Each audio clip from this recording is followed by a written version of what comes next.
सबका खाली कर देना सरल है, ये कैसे है सबके मनमाही क्यों? ऐसी कौन सी प्रक्रिया हुई कि सबके मनमाही है? राम चाप तोरब सकनाई। ये सबका कौन है? ये जिसने राजा नहीं, ये सबके लिए संबोधन प्रजाजन है। ये है सबके लिए संबोधन प्रजाजन के लिए है। तो प्रजाजन की ये सोच है और प्रजाजन की सोच क्यों है? महाराज थोड़ा सा इसमें चिंतन करना है, थोड़ा सा एक हमारी बात ईमानदारी की बात। अगर ये समाज के लिए है तो तत्काल बाद साधु राजा को कह रहे हैं बीरबल को धनुष दिखाना। तो इसमें हमारा निर्णय सुनने पहले संपूर्ण राज समाज में इस बात को हम इस समाज में रहकर कभी सुन नहीं सकते कि बीरबल जाओ सबसे पहले धनुष है, तोरे धनुष, तोरे धनुष। पहले इसको अगर किसी ने बदलने का प्रयास किया तो उसके साथ व्यवहार अच्छा नहीं होगा। तोरे धनुष पहले तो धनुष है तोरे, फिर उसके बाद व्याह आओगा और फिर तोरे को कुंवर ब्याह है। बिना तोरे कौन सीता के साथ विवाह कर सकता है? हम भी तो देखे। लेकिन इस बात क्या क्या होगा जो सब ये कह रहे हैं राम चाव तोरब सकनाई। बहुत सुंदर प्रसंग। ये इस प्रकार से आएगा जो सबके मन में है, असप्रतीत सबके मन माही, राम चाप तोरब सकनाई। आखिर ये क्यों हो रहा है कि सौंदर्य के आगे, रूप की वीरता के आगे सारी वीरता समाप्त हो जाती है। और है क्या? रूपशील। तो हमने ये वार्ता रखी है, इसलिए हमारा निर्णय जो है हम सीता के लिए कुछ भी कर सकते हैं। चलिए आप लोगों की वार्ता हो गई। एक प्रश्न मैं समाज में रख रहा हूँ, साधु राजाओं का जो पक्ष लेकर के खड़े हुए हैं। साधु संत करवावे सेवा, ये रावण जी का अभियान है। तो ये साधु क्या रावण जी का इस विषय में समर्थन करेंगे? जय विधि होए धर्म में मूला, सो सब करे वेद प्रतिकूला। रावण के पक्ष में खड़े हुए हैं ये। तो जरा ये बताएं क्या इस स्थिति में रावण का ये साथ देंगे साधु राजा? खाली प्राकृत रुक जाइए, रुकिए, बात हो जाने दो फिर बोलो, बात हो जाने दो फिर बोलो। शुभ आचरण कदाऊ नहीं होई, देव विप्र गुरु मान न कोई। क्या साधु राजा भी इसी का अनुसरण करेंगे? माने मात पिता नहीं देवा, साधु संत करवावे सेवा। क्या ये साधु राजा भी यही करेंगे? जय लंपट परदर परिवारा, पराई को चाहिए, रुक जाइए। पराई स्त्रियों पर कुदृष्टि डालने वाले, रुक जाइए, कुदृष्टि डालने वाले हैं ये निशाचर। क्या उनका ये साधु राजा समर्थन कर रहे हैं? एक वाक में बात आपकी हो गई थी, आप उसको ज्यादा कर रहे हैं। बुद्धिमान लोग थोड़े में जान यही से आने। राजा को अपनी बात एक बार कहनी चाहिए, बार बार बंदी जन बोलते हैं। राजा का एक वाक्य में अपना पूरा भावार्थ हो जाना चाहिए। आपका प्रश्न ये है कि राजा रावण के पक्ष में साधु होंगे, तो उसका उत्तर एक वाक्य में, जब रावण जिस दिन ऐसा हो जाएगा, जैसा आज है,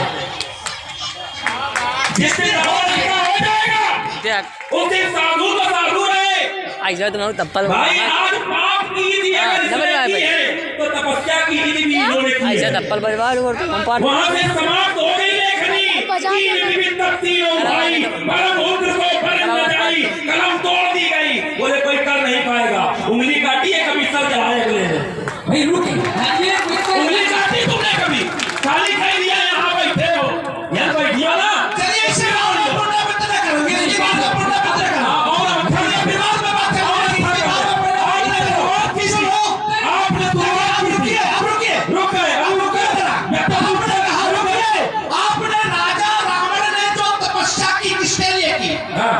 गोपाल जी, मेरा आग्रह है कि जो प्रसंग जहाँ चल रहा था उसे उधर ही ले चले, क्योंकि समाज बैठी हुई है और वो कुछ कहे और आप कुछ कहे। देखिए एक गलत मैसेज जाएगा। आप ये हमारा आग्रह है आपसे। इनको जोड़ के दो, बहुत अच्छा जोड़ूंगा। कभी रावण होता।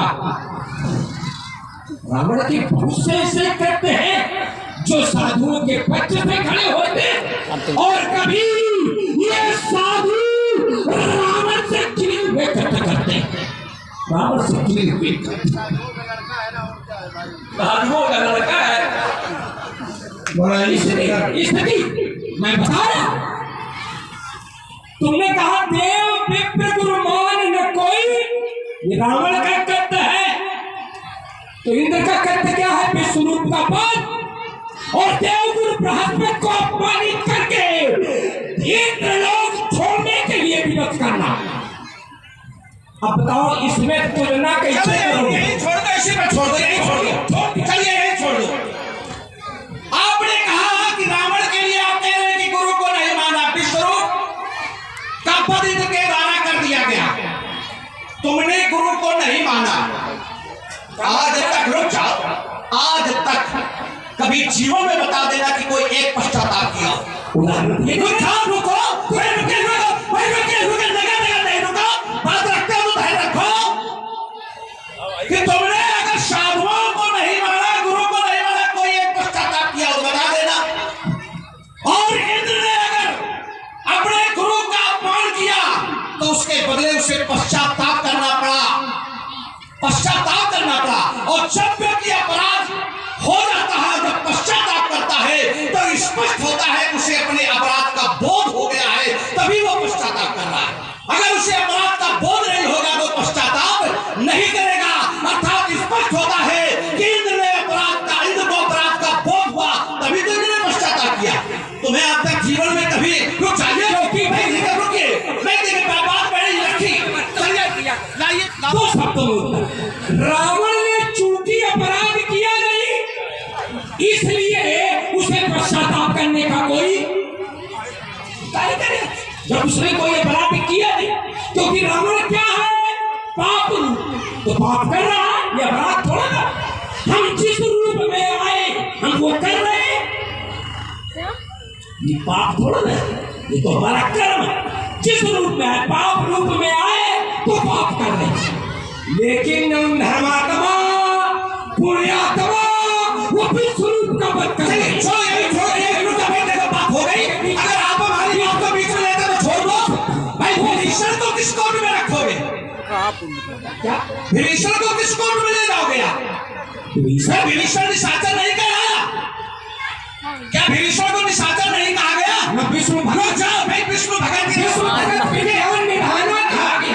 क्या विष्णु भगत, हाँ सीधे कहा गया विष्णु भगत विज्ञान में धारा। क्या उसको निशाचर नहीं कहा गया? निशाचर कहा गया। अब क्योंकि वो मुझसे अगर हम लाके खड़ा कर देंगे तो रुक जाओ, अभी खड़े होकर क्या कहोगे कि अभी नहीं कहा? क्या मैं कहना चाह रहा हूं? रुक जाओ भाई, रुकिए भाई, रुकिए रुकिए। जन्म से ही ये कहा गया उसे विष्णु भगत। हाँ, क्या कहा गया? जन्म से उसे विष्णु भगत कहा गया। हाँ, जो विष्णु की भक्ति करने वाले हैं, क्या वो निशाचर की प्रवृत्ति में नहीं जाते? ऐसा कुछ है कि हाँ है, हम दे रहे हैं। शंखचूड़ विष्णु का ही भगत तो था। शंखचूड़ जो दंभ का पुत्र था, वो विष्णु का ही तो भगत था। लड़ी गए क्या था? राक्षस असुरी प्रवृत्ति का था।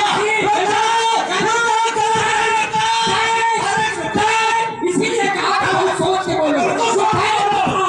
शंखचूड़ निशाचर या राक्षस नहीं था, वो दैत्य था। जो शंखचूड़ के पिता दंभ थे वो दैत्य थे, और जिस समय शंखचूड़ की मां जो थी, वो जो खड़े में ये दिखाओ किसी और को, ये दिखाओ किसी और को बात बनाने का प्रयास न करो। शंखचूड़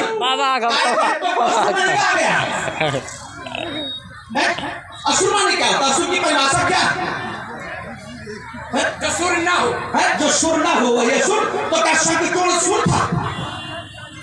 बताइए भाई, आपने कहा जो सुर ना हो वही असुर, तो शंखचूड़ क्या सुर था? देखिए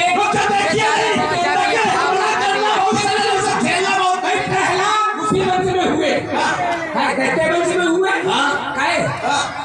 वो भक्त हुए नक्की। तो क्या उनको भी वही कहा जाएगा सुर? कैसे करोगे? क्या दैत्य नहीं कहा गया? ये है दैत्य नहीं कहा गया? सुर पहलाद को ये दैत्य कहा गया क्योंकि दैत्य वंश में हुए तो फिर दिखे भाई असुर क्या कोई वंश है? भाई असुर तो बर्बादी है। ये किसने बताया? अरे अच्छा भाई आपको ये असुर वंश है? भाई बताओ असुर वंश।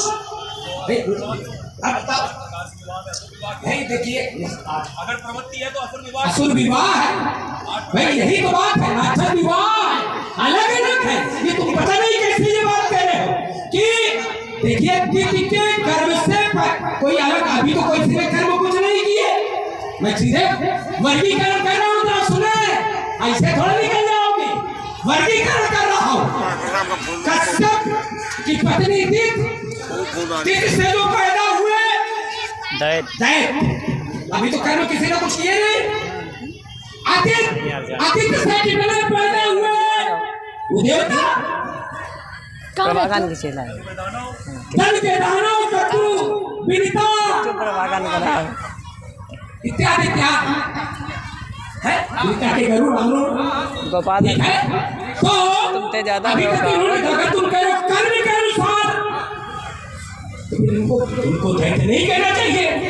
जन्म से है ये अल्प विराम चलिए बढ़िया बढ़िया बात लाके आपने खड़ी की कि कश्यप की पत्नी फिर से हुए दैत्य। अदिति से दो पुत्र पैदा हुए, उनमें दुई राक्षस, एक राक्षसी और एक धर्मात्मा।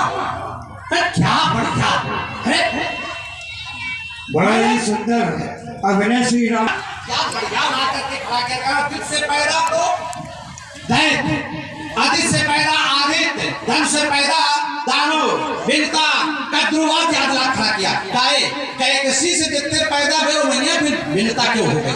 ये बात तुम्हारी अलग है, ये विषय अलग आया। वहाँ वर्गीकरण है, यहाँ वर्गीकरण नहीं है।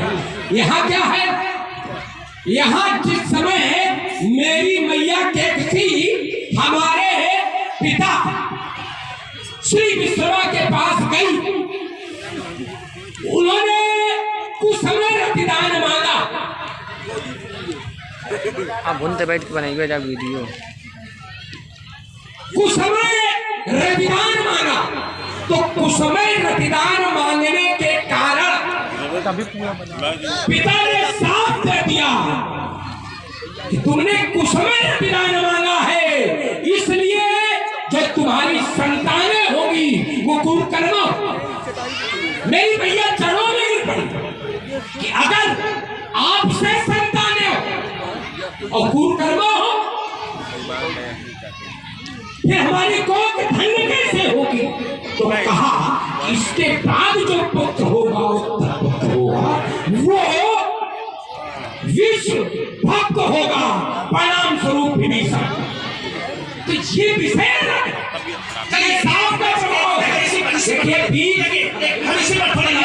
बढ़िया बीज दो तरह के होते हैं, हाँ उनमें एक पाप मूलक, एक पूर्ण मूलक। बाइक समाप्ति यही मैं दे रहा हूं कि हिरण्यकश्यप के पुत्र एक हुआ वो प्रहलाद। क्यों हुआ? क्यों? क्योंकि वहां पुण्य मूल है, पुण्य का मूल है, इसीलिए वो पूर्ण मूल है। चलिए छोड़िए अब आगे। हाँ आपने कहा कि हमारी माँ ने पिता से कुछ में रतिदान मांगा। ये बता नहीं पाओगे अगर रुक जाओ बता नहीं पाओगे, सब पूछ लो। कुछ अरमान बाकी में रखो, सब लोग पूछ सकते हो, सबको खुला बिल्कुल। हाँ सबको।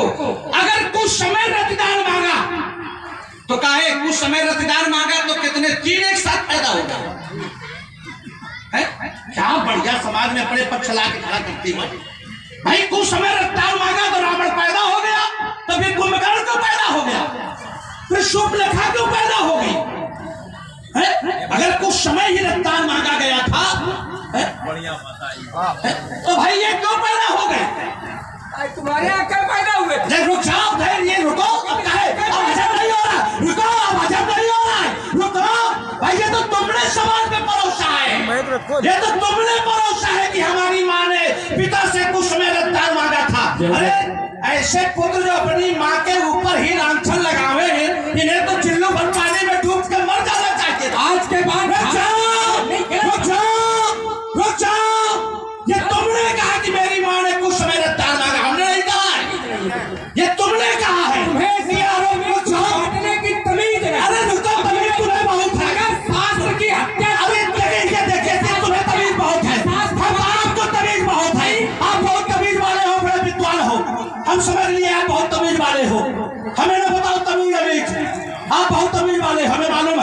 अगर तमीज वाले होते तो फिर ऐसी बात न रखते।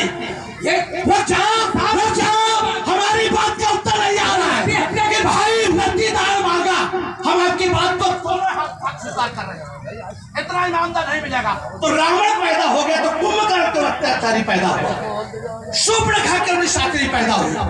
इसका उत्तर नहीं ढूंढ के ला ये तीनों साथ पैदा हुए, इसलिए ये हुआ।